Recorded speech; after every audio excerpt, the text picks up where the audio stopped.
everybody, it's Gardener Julia. We are back for another virtual garden lesson.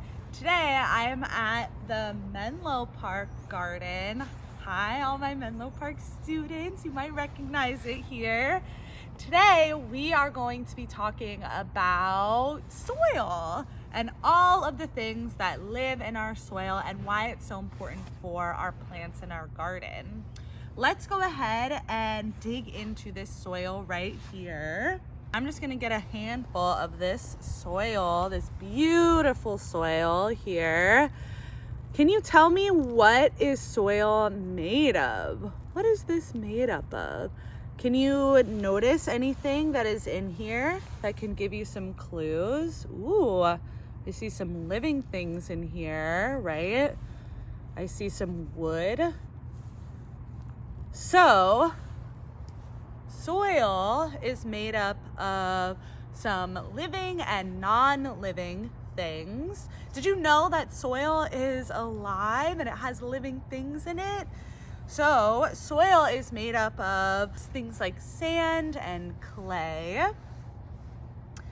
It also has living things in it. It has teeny, tiny little organisms that live in here that eat up and decompose things in our soil. There's also bugs in here and insects that you know, roly-polies and worms. So our soil is very much alive. One of our friends that lives in the soil is our worms. I'm gonna dig into this bed to see if I can find any right now.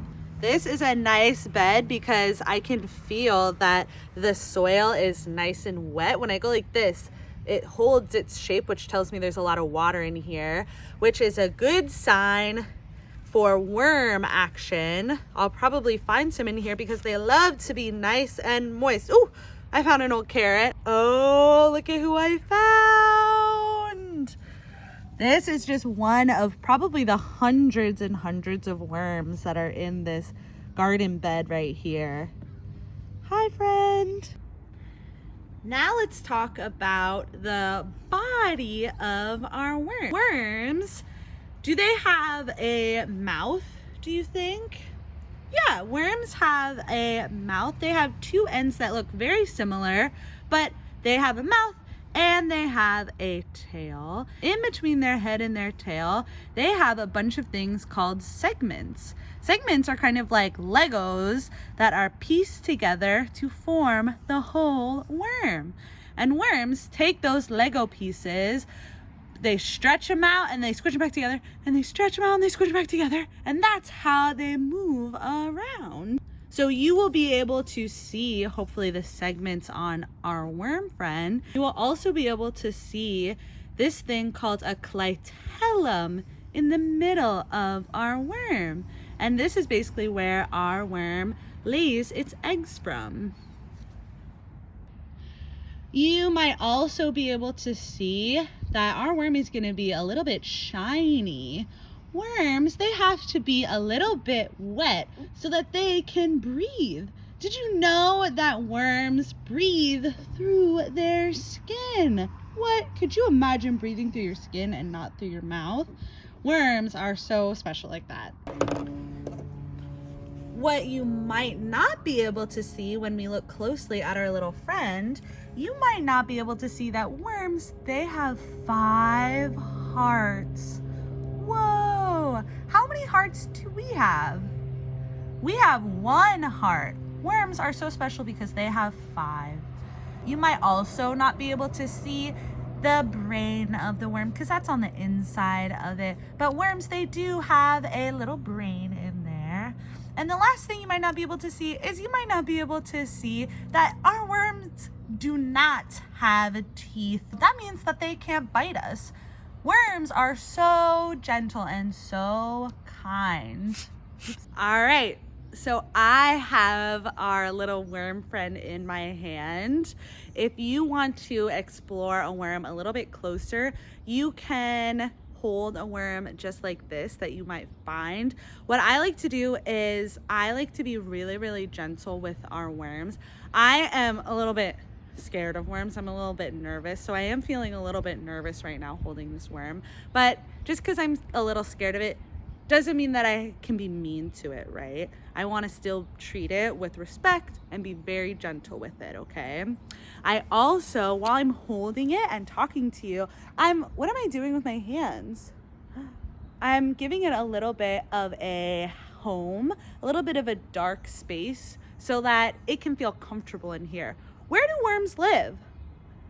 Worms live underground where it's nice and dark, so they don't like to be in the sunshine. They're very sensitive to the sunlight, so I like to give it a nice little home. I'm gonna open it up so that we can take a closer look at our little friend in here. Or I also gave them a little bit of soil to make him feel a little bit more comfortable. I'm gonna start scooting this around.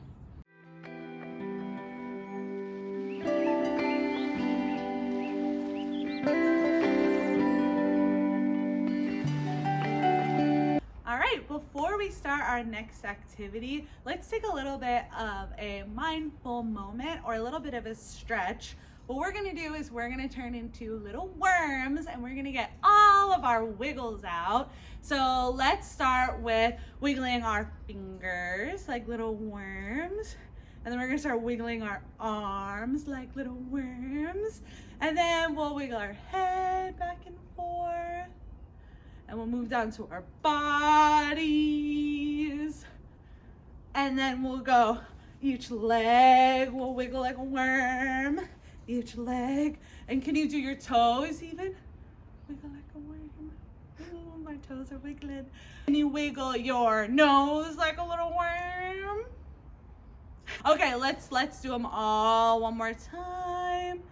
Wiggle your fingers, your arms, your head, your body, your legs, and your toes.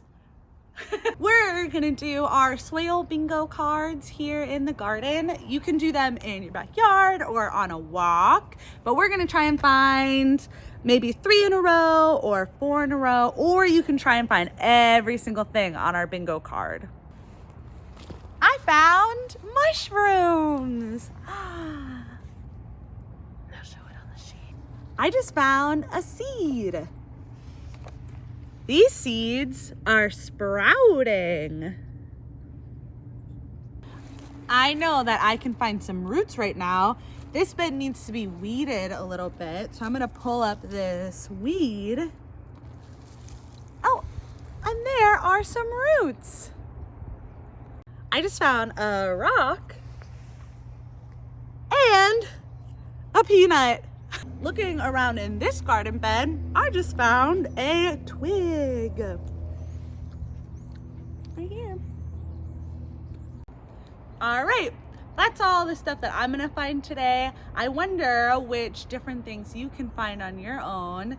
Okay, thank you for coming along with me today to learn all about the world underneath our feet. I'll see you next time. Bye.